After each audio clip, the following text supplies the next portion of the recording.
Yes.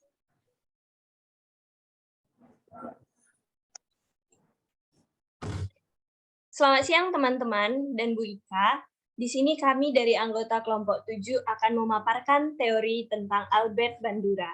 Kami beranggotakan Maria Eni Wahyuni dengan NIM 201134121, Risa Desti Suryani dengan NIM 201134033, Jessica Apriani BR Tarigan 201134175, Samuel Gustian Anggoro 201134129, dan Valentina Yuliani dengan NIM 1811344123. Nah, di sini kami mengangkat latar belakang sebagai berikut, yaitu teori pembelajaran sosial, di mana salah satu teori yang diungkapkan oleh Albert Bandura sendiri.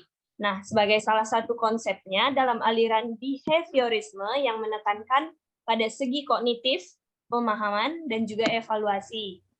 Menurutnya, seorang belajar melalui pengalaman langsung atau pengamatan atau juga modeling. Nah, dalam teori belajar sosial ini, Albert Bandura menyatakan bahwa faktor sosial, kognitif, dan pelaku memiliki peran penting dalam pembelajaran. Menurut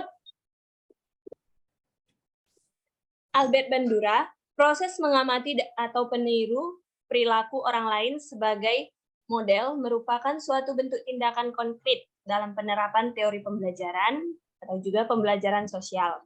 Nah, oleh karena itu, dalam kegiatan belajar, maka sangatlah penting bagi para pendidik, khususnya guru, untuk mengaktifkan siswa dalam pembelajaran dengan mengajar, dengan mengembangkan pemahaman belajar melalui perbuatan atau modeling, bukan belajar melalui membaca belaka.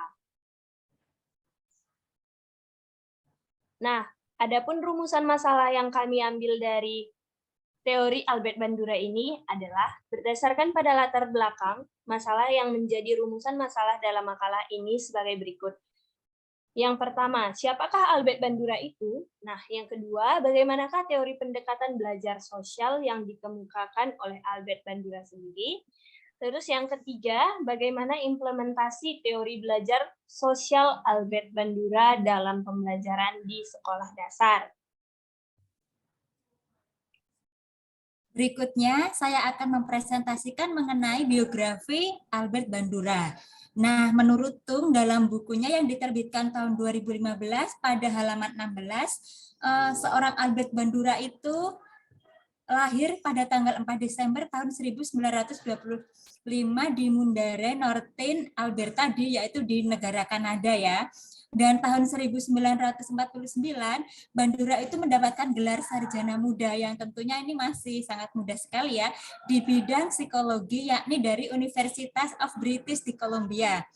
Lalu pada tahun 1951, Bandura ini memperoleh gelar master dalam bidang yang sama yaitu psikologi. Berikutnya tahun 1952, Bandura ini juga meraih gelar S3 atau doktor ya. Dan setelah lulus dia bekerja di Stanford University. Berikutnya di universitas itu Bandura terjun dalam materi-materi atau teori-teori pembelajaran yang meneliti mengenai tingkah laku manusia dan juga nilai-nilai eksperimen. Lalu tahun 1964 Bandura ini dilantik sebagai profesor ya teman-teman ya. Dan pada tahun 1980 ia menerima anugerah yakni American Psychological Association karena jasanya dalam distinguished scientific contribution. Begitu, selanjutnya saya akan membahas mengenai teori-teori dari Albert Bandura.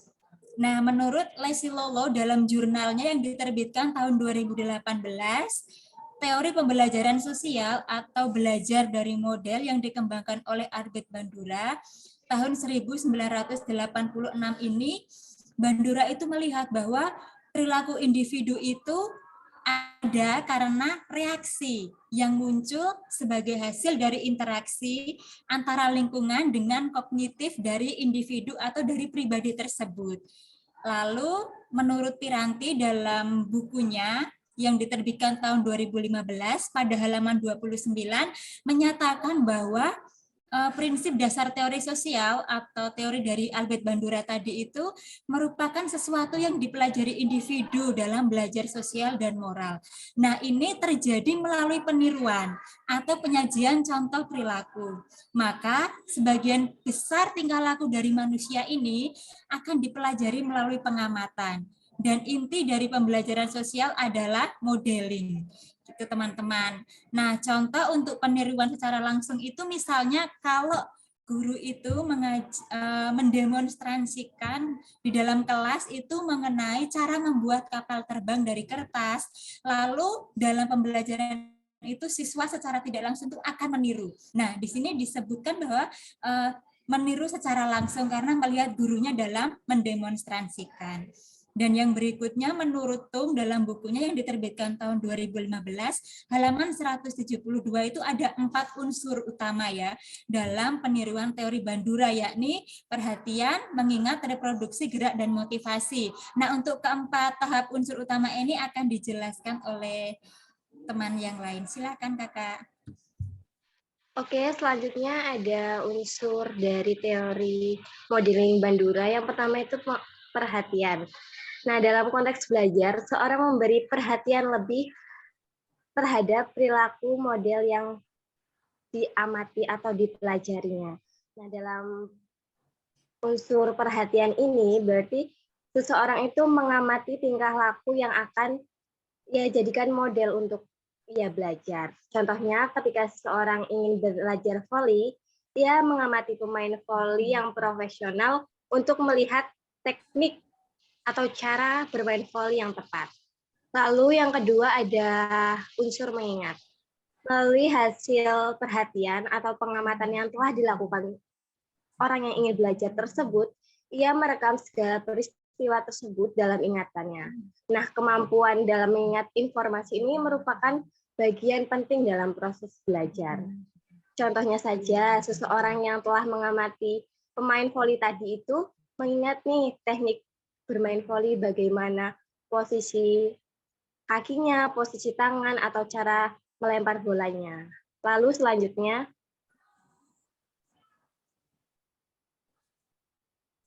ada unsur reproduksi gerak. Nah, setelah mengingat dalam memori dan mengamati tadi ya, sudah, itu kita melakukan implementasi atau reproduksi gerak di sini. Seorang tersebut dapat menunjukkan kemampuannya atau menghasilkan apa yang disimpan dalam bentuk tingkah laku. Jadi teori lalu ingatan itu ia implementasikan dalam sebuah tingkah laku. Contohnya saja, seorang yang tadi telah mengamati seorang pemain voli dan mengingat teknik-tekniknya, langsung mempraktekkan teknik-teknik itu berdasarkan apa yang ia ingat. Lalu unsur yang keempat itu ada motivasi. Nah, motivasi ini sangat penting bagi orang yang ingin belajar, karena ini motivasi berperan sebagai suatu penggerak individu nih untuk melakukan belajar, maupun baik dari dirinya sendiri ataupun dari lingkungan sekitar. Contohnya ketika orang yang tadi ingin bisa bermain voli, ketika melihat teman sebayanya ini bisa main voli, dia memiliki keinginan atau motivasi untuk mulai belajar bermain voli, mulai dari teknik dari pemain profesional tadi. Oke, selanjutnya tentang implementasi teori belajar DSD.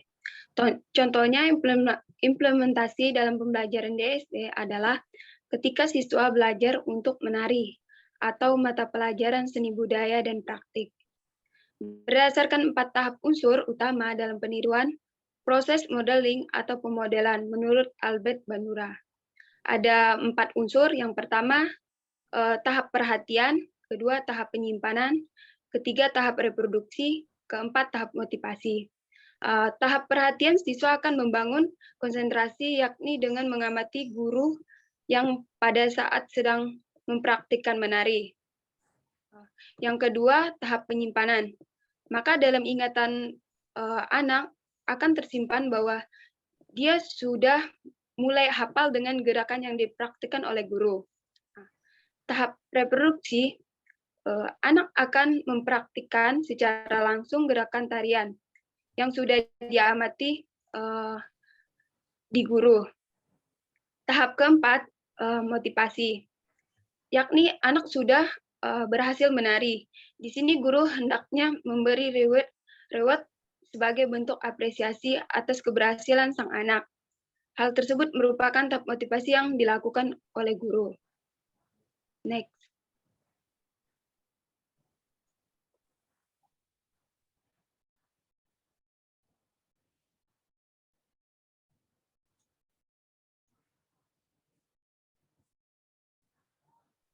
Selanjutnya contoh peniruan belajar di SD.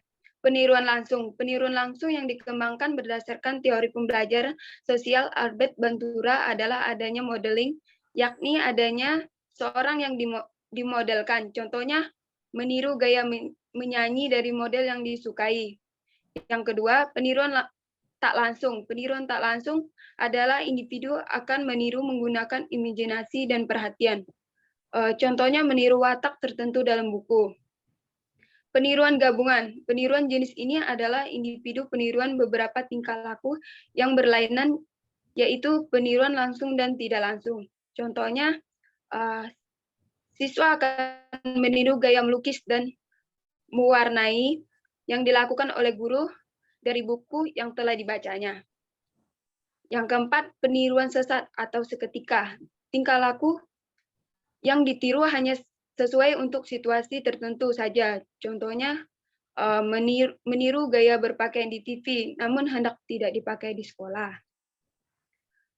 Yang kelima, peniruan berkelanjutan. Tingkah laku yang ditiru boleh ditonjolkan dalam situasi apapun. Contohnya, siswa meniru gaya bahasa atau gaya mengajar gurunya.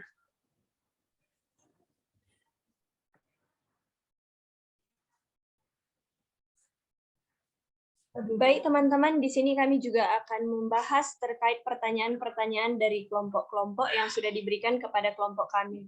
Oke, pertanyaan yang pertama akan disampaikan oleh Gustian. Silahkan waktu dan layar. Terima kasih atas waktu dan layarnya. Ini ada pertanyaan dari kelompok 1. Apa kelemahan penerapan teori Albert Bandura pada pembelajaran dan bagaimana solusinya? Jadi kelemahan teori Albert Bandura itu adalah jika manusia belajar atau membentuk tingkah lakunya dengan hanya melalui peniruan atau dengan modeling, sudah pasti terdapat sebagian individu yang menggunakan teknik peniruan ini juga akan meniru tingkah laku yang negatif juga, termasuk perlakuan yang tidak diterima oleh masyarakat.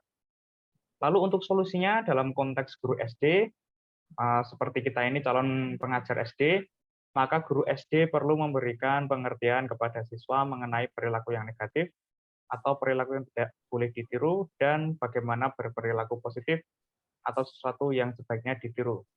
Guru harus memberikan pemahaman menggunakan alasan-alasan yang memperkuat atau menunjukkan bahwa perilaku tersebut patut dicontoh atau tidak.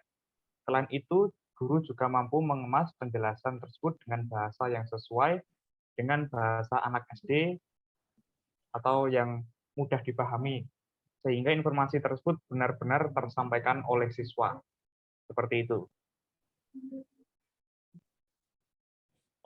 Baik. Pertanyaan dari kelompok 2. Terdapat 4 tangkapan unsur utama dalam peniruan teori Bandura, yaitu ada unsur perhatian, unsur mengingat, unsur preproduksi gerak, dan juga unsur motivasi. Nah, pertanyaannya, bagaimana cara mengatasi unsur mengingat pada kurikulum saat ini? Karena pada saat ini peserta didik lebih cenderung diajak untuk berpikir secara kritis. Nah, lalu kelompok kami menjawab, untuk mengatasi unsur mengingat ini adalah dengan pengajar mengetahui lebih dulu apa yang akan diajarkan sesuai dengan kurikulum. Semakin tinggi tingkat kurikulum yang terjadi, maka pengetahuan anak pun tidak hanya terbatas, karena sudah banyak cara untuk mengetahui informasi. Sesuai dengan makalah kami, unsur mengingat dapat dilakukan dengan cara praktik sendiri. Kita sebagai seorang pendidik hendaknya melihat bagaimana suatu pelajaran yang akan kita berikan dapat ditangkap dan dipahami oleh peserta didik. Melalui praktik atau melakukan sendiri, anak akan cenderung lebih mengingat. Dan satu lagi, anak juga bisa kita mintai tolong untuk mengajari temannya yang belum paham dan perlu juga diawasi oleh kita sebagai guru, agar anak juga lebih matang lagi pemikirannya dan pengetahuannya. Selanjutnya, berikutnya saya akan menjawab dari pertanyaan dari kelompok 3, yakni bagaimana cara seorang guru itu melakukan pendekatan ya kepada seorang murid yang pendiam, karena ini sungguh dialami dari kelompok 3 ini di PLP-nya ya. Maka jawaban dari kelompok kami kurang lebih bahwa salah satu cara yang bisa dilakukan oleh seorang guru itu berdasarkan teori Albert Bandura itu dengan memberikan motivasi dan penguatan atau reinforcement ya, kan ada di teori Albert Bandura. Lalu juga memberikan perhatian atau apresiasi gitu ya, itu untuk mendapatkan hasil yang diinginkan. Nah, ini ada di teori Albert Bandura tahun 1977. Maka di sini tuh peran guru sangat penting ya, sangat dibutuhkan, karena teori belajar sosial ini seperti yang sudah dipaparkan tadi dalam presentasi kami itu mengenai modeling atau meniru. Dengan demikian itu guru mempunyai peran yang penting dalam menangani siswa yang pendiam, yakni dengan memberikan perhatian. Kalau guru itu menyapa, memberikan sapaan, memberikan kontribusi terhadap siswa itu, maka dia akan meniru gurunya yang juga memberikan perhatian. Maka siswa itu akan memiliki sikap minimal peduli, lalu bisa bersosialisasi dengan teman-temannya. Itu kurang lebih.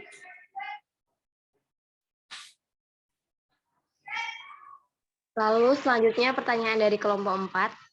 Menurut teori pembelajaran Bandura, ada 4 tahap peniruan. Seandainya salah satu tahap tidak dilakukan dengan benar oleh siswa, misalnya pada tahap 3 yaitu reproduksi gerak, apa dampaknya bagi siswa dan cara menanggulangi hal tersebut? Nah, sebenarnya dilakukan benar atau salahnya itu tidak terlalu dipermasalahkan, karena ini merupakan proses belajar siswa. Nah, tetapi terdapat beberapa kemungkinan atau dampak bagi siswa. Yang pertama itu siswa akan mengalami miskonsepsi. Yang kedua, siswa akan merasa gagal dan menyerah. Lalu yang ketiga, siswa justru akan terpacu belajar dari kesalahan yang telah dilakukan. Nah, solusinya sebagai guru kita pertama dapat mendampingi mereka saat belajar, karena siswa SD cenderung belum mengerti ya konsep salah atau benarnya sesuatu.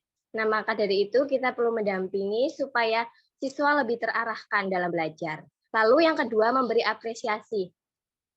Kan reproduksi gerak ini merupakan proses implementasi dari teori atau ilmu yang telah ia dapatkan ya. Jadi apapun hasilnya, guru harus mengapresiasi usaha, niat siswa yang telah melakukan belajar. Lalu yang ketiga, siswa diberikan pengertian dan motivasi. Siswa diberikan pengertian bahwa gagal itu tidak masalah dalam belajar. Justru gagal itu perlu dievaluasi dan direfleksikan supaya dia dapat memperbaiki kesalahan-kesalahan yang terjadi ketika ia belajar. Sehingga apa yang ia pelajari itu begitu ia pahami dan lebih mendalam lagi. Selanjutnya,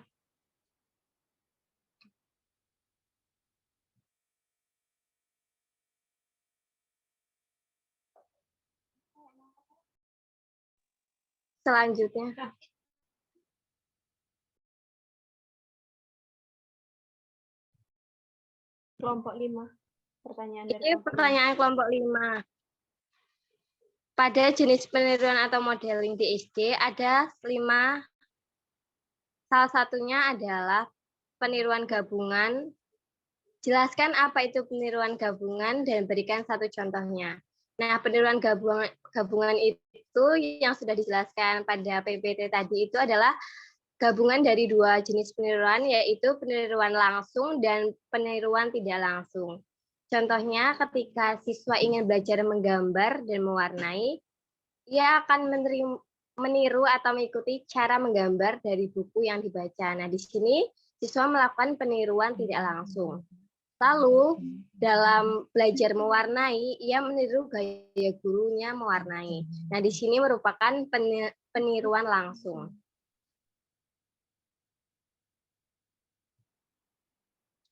Selanjutnya, pertanyaan kelompok 6. Dalam teori Bandura, faktor apa saja yang membuat seorang melakukan modeling? Dan jelaskan. Jawabannya ada 4 faktor. Yang pertama, perhatian, pengendapan, reproduksi motorik, penguatan. Jelaskan perhatian yang artinya kita memperhatikan seperti apa perilaku atau tindakan-tindakan yang dilakukan oleh perilaku yang akan ditiru. Yang kedua, pengendapan dilakukan setelah mengamati perilaku yang akan ditiru dan menyimpan setiap informasi yang didapatkan dalam ingatan. Kemudian mengeluarkan ingatan tersebut saat diperlukan. Yang ketiga, reproduksi motorik. Hal ini dapat menegaskan bahwa kemampuan motorik seorang juga mempengaruhi untuk dapat memungkinkan seorang meniru suatu perilaku yang dilihat baik secara keseluruhan atau hanya sebagian. Yang terakhir, penguatan. Penguatan ini sangat penting karena dapat menentukan seberapa mampu kita nantinya melakukan peniruan tersebut. Namun penguatan dari segi motivasi yang dapat mengacu keinginan individu tersebut untuk memenuhi tahap belajarnya. Selanjutnya.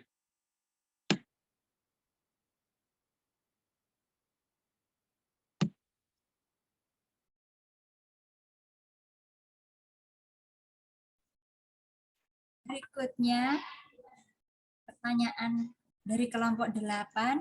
Di dalam teori Bandura, salah satu unsur pentingnya adalah peniruan langsung.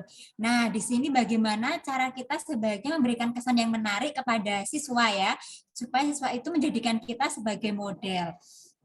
Jawaban dari kami adalah, sebagaimana dalam teori belajar Albert Bandura adalah mengenai peniruan atau modeling, maka salah satu solusi bagi guru dalam memberikan kesan yang menarik itu dengan menjadikan guru atau model yang profesional bagi siswa, yakni yang pertama, misalnya guru berupaya untuk berperilaku sopan, maka secara otomatis ya, siswa itu akan mengamati dan bisa meniru gaya atau model guru yang sopan itu dalam berperilaku. Dengan demikian bisa disimpulkan bahwa perilaku dari guru itu bisa diamati, bisa ditiru dan menjadi model bagi siswa.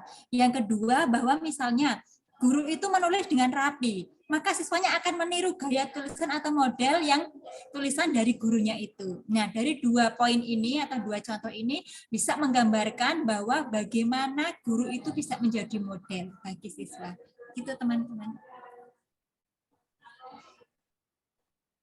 Selanjutnya pertanyaan dari kelompok 9.